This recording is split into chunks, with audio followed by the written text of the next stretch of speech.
Dans la série d'une sorte de passage en revue de mes différentes activités de recherche, il y a un aspect qui me paraît important, c'est le goût que j'ai pour les structures. J'ai publié il y a 30 ans Les mathématiques divinatoires, avec une préface de Jean-Charles Pichon, qui est un ouvrage dont l'ambition était de restituer la cohérence de toutes sortes de dispositifs traditionnels qui étaient corrompus, et dont je démontrais qu'ils étaient corrompus. Alors, récemment, j'ai eu l'occasion de réfléchir sur la théorie des aspects de Kepler. Il y avait une chose qui m'avait échappé, et donc c'est l'occasion de revenir sur cet ouvrage qui traite donc aussi bien du tarot que de la géomancie, que du viking, que de l'astrologie bien entendu, et de la Kabbale aussi, d'une certaine façon, avec la question de l'alphabet et du Sefer Yetzirah. Alors, je ne vais pas revenir sur tous ces aspects-là. Je m'arrêterai d'une part à la question des domiciles et des égatations, pour rappeler un certain nombre de points. Cela dit, sur ce point précis, j'ai également fait des recherches non négligeables récemment. Je m'arrêterai aussi sur la question de l'origine de l'alphabet et des chiffres romains, et des chiffres arabes en fait. Et puis j'aborderai aussi la question du dispositif de l'astrologie indienne concernant les dashas.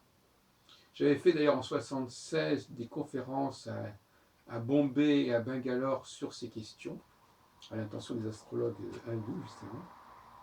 Contribution de l'astrologie occidentale à l'astrologie arabe, ça s'appelait je crois. Et j'aborderai bien entendu la question des aspects et de l'intégration des nouvelles planètes.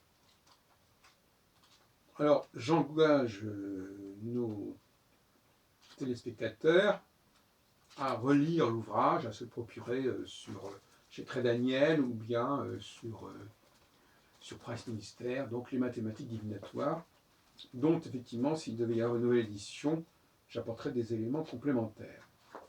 Alors, je reviens sur quelques points, parce que, en fait, quand j'ai commencé l'astrologie, il y avait des chercheurs comme Néroman, qui était déjà mort d'ailleurs, parce qu'il est mort en 53 ou 54, qui étaient partis dans cette idée donc de reconstruire, de reconstituer la cohérence de la tradition astrologique, des textes astrologiques, et plus globalement, pour moi, la cohérence de tout un ensemble de domaines de l'ésotérisme et la divination, en développant une certaine méthodologie. Alors, je commencerai avec le tarot, parce que j'ai des très bons souvenirs du tarot. J'avais appelé ça le tarot séphirotique. Il y avait eu un article dans la revue L'Autre Monde de Roger Falloci. J'étais à l'époque très lié, en 70 et 78, avec Roger Falloci, avec lequel j'avais organisé d'ailleurs des congrès, notamment le congrès de 77 sur l'ère du Verseau. Puisque l'ouvrage est paru, en coédition Autre Monde et Albatros en 79. L'ouvrage avait fait du colloque sur le Verseau, sous le titre Aquarius sur l'ère du Verseau. Alors, la thèse que j'avais développée dans les mathématiques divinatoires, mais à l'époque, l'ouvrage n'était pas paru, parce qu'on est parlé de 78 et là, l'ouvrage est de 83. C'est que il n'y aurait que 10 lames sur les 22 qui soient réellement divinatoires. Et qu'elles étaient, il fallait regrouper par groupe totalisant 22 points. Donc par exemple le 7 et le 15, le 8 et le 14, etc. Je crois que cette théorie a eu un certain succès, sans parfois d'ailleurs qu'on me cite comme étant la source de ce système, mais ça permettait de montrer que certaines lames qui totalisaient 22 avaient des points communs. par exemple, le diable et le chariot, il y a une structure de disposition des deux cartes qui se ressemblent, avec un personnage en haut et deux petits personnages en bas. Et on pourrait continuer comme ça. Je n'ai pas tout en tête, mais on pourrait effectivement associer le 6 et le 16, le 8 et le 14, etc. etc. Bon, donc je vous engage à réfléchir dans cette direction-là. Et j'avais fait dessiner, je crois par Daniel Giraud, en tout cas par un de ses amis, un tarot justement à 10 cartes. Je ne sais pas d'ailleurs ce qu'il est devenu, j'ai dû le ranger quelque part. Mais je l'avais fait reproduire dans les mathématiques divinatoires. Et là, on voit bien effectivement que par exemple la roue de fortune et le pendu, qui font totalise 22, eh bien, il y a des personnages qui ont la tête à l'envers. Entre la mort et l'ermite, il y a des personnages qui tiennent un bâton. Entre l'amoureux et la maison de Dieu, qui font 22, dans les deux cas, il y a un personnage qui surplombe et qui envoie des flèches. Voilà, donc on pourrait continuer comme ça. Et j'avais appelé ça le tarot séphirodique parce qu'en plus j'avais proposé de tirer, de donner des chiffres, de lancer des chiffres comme ça, de demander au client de lancer des chiffres, et on faisait la somme de ces chiffres et ça sortait une carte au lieu de les faire tirer à la main. Donc ça c'est un premier point. Concernant les domiciles et les exaltations, je me contenterai de dire un point qui n'a pas été généralement assez bien souligné dans différents propos, qu'on peut lire à gauche et à droite, à savoir qu'il est évident que le binôme exaltation et domicile a vraiment existé, et qu'il y a certainement eu un système avec 2 fois cette planète, et que les domiciles, les exaltations sont organisées autour de l'axe équinoxial, avec notamment l'axe Saturne-Balance et les luminaires en bélier et en taureau, et l'axe Saturne-Capricorne-Verseau et les luminaires sur l'axe solsticial en Cancer-Lion. Alors, j'ai montré par la suite que là, il y avait une incohérence, parce que l'axe de symétrie devait passer normalement entre le Gémeaux et le Cancer, et entre le Poisson et le Bélier, et non pas là. Mais enfin bon, je ne vais pas revenir là-dessus pour l'instant. Et donc, le système des doubles domiciles ne fait que, a d'abord été précédé d'un système avec 7 planètes pour 12 signes, mais peut-être, à mon avis, 7 planètes pour 8 signes et non pas pour 12 signes dans un premier temps. C'est une théorie que je vais développer, sur laquelle je n'insisterai pas. Alors, je ne vais pas revenir sur ce que j'ai écrit sur la géomancie, ni ce que j'ai écrit sur le Yikin. Je vous laisse la surprise de lire cela dans mon ouvrage. En revanche, en ce qui concerne l'alphabet hébraïque, j'ai montré qu'il ne correspondait pas au commentaire du Sévifre de la création sur cet alphabet, et qu'il fallait probablement modifier son ordre. Et surtout, j'ai montré, alors c'est une thèse qui est un petit peu originale, que les chiffres arabes seraient issus en fait de l'alphabet hébraïque, non pas sous sa forme monumentale, mais sous sa forme cursive. Par exemple, le tzadé aurait donné le 3, et le 9, si on met une petite, si on ferme le système, on passe facilement du 3 au 9. Le 2 correspondrait au dalet cursif, et on passerait au 4 en mettant une petite barre sur le 2. Voilà. Donc il y avait toute une théorie comme ça qui me paraît assez ingénieuse, que je vais développer. le VAV correspondrait au 1, mais si on ajoute une barre, on arrive au 7. Donc c'est le VAV, voilà. Et on pourrait comme ça continuer. Alors, c'est une thèse qui me paraît un petit peu difficile à soutenir, parce qu'on ignore un petit peu l'origine de l'alphabet hébraïque sous sa forme cursive. À mon avis, cette forme cursive est certainement antérieure en réalité à la forme des majuscules qui est plutôt araméenne.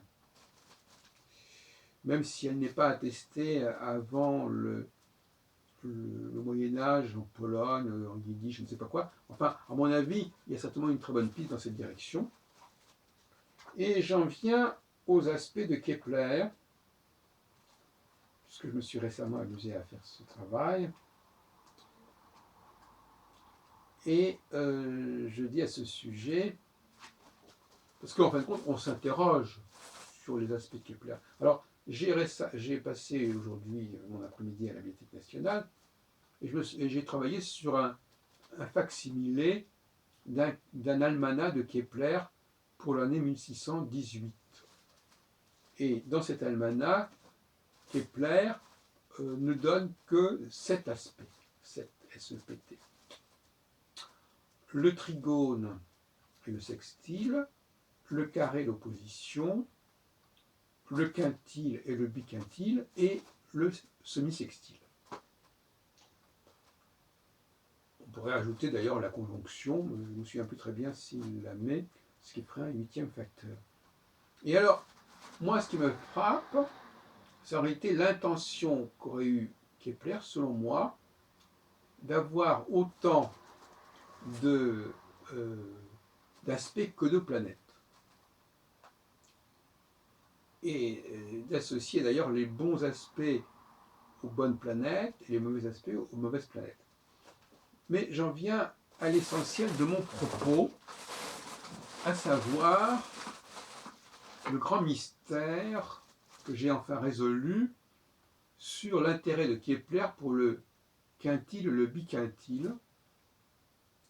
Et je précise que d'autres aspects mineurs qui existent ne semblent pas être dus à Kepler, mais probablement à Placide de Tithis, qui a publié dans les années 1650-1660. En tout cas, Morane Villefranche se fait écho de ces différentes inventions d'aspects. Mais chez Kepler, proprement dit, moi, dans son Allemagne à 1618, je ne vois que ces aspects-là. Alors, j'ai réfléchi et j'ai dit, il faut que je trouve une solution. Et je me suis aperçu que, par conséquent, Kepler avait voulu avoir une ligne de base 2 et une ligne de base 3. La ligne de base 2 donne 180 et 90, donc ce serait des aspects, disons, difficiles. Et la base 3, 120 degrés et 60 degrés, ce seraient des aspects positifs. Et entre les deux, il aurait intégré une base 2,5, c'est-à-dire à mi-chemin, une sorte de mi-point entre le 2 et le 3, qui serait le 2,5. Et le 2,5, c'est ce qui donne les aspects de 144 degrés, le biquintile, et le quintile de 72 degrés. Donc en réalité, ce serait la vraie raison. Et l'intérêt, enfin, de Kepler pour le semi-sextile, c'est tout simplement la nécessité d'avoir 7 aspects, et non pas 6. Et donc, il a divisé le sextile encore en 2. Donc, on a 3 niveaux. Le trigone, le sextile, le semi-sextile, ça donne 7. Donc, Kepler voulait absolument avoir 7 aspects. Certains négatifs, certains positifs, et certains intermédiaires. Je renvoie à mes articles sur mon site, sur mon blog NoFilm pour des développements sur ce sujet. Mais ce qui me frappe, et ce sur quoi je voudrais terminer, c'est qu'on voit que Kepler, c'est très bien qu'il ne propose pas tous les aspects possibles. Et on voit qu'à la limite, on pourrait avoir un nombre absolument illimité d'aspects. Il ne prend que le nombre d'aspects dont il a besoin pour ses besoins structurels. Ce qui montre bien que le rapport de Kepler à l'astronomie n'est pas un rapport d'automatisme. Et en cela, Kepler renoue avec une tradition astrologique extrêmement ancienne, qui est celle de ne prendre de l'astronomie que les éléments dont l'astrologie a besoin structurellement. L'astrologie, selon Kepler, est organisée autour du septénaire, donc on prend cet aspect, et pas d'autres qu'on pourrait avoir pris. S'il y avait eu d'autres planètes, eh bien il aurait pris probablement le septile,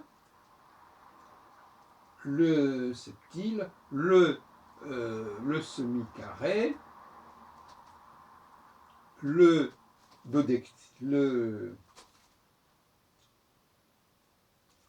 l'octile, c'est-à-dire le 22 degrés 30.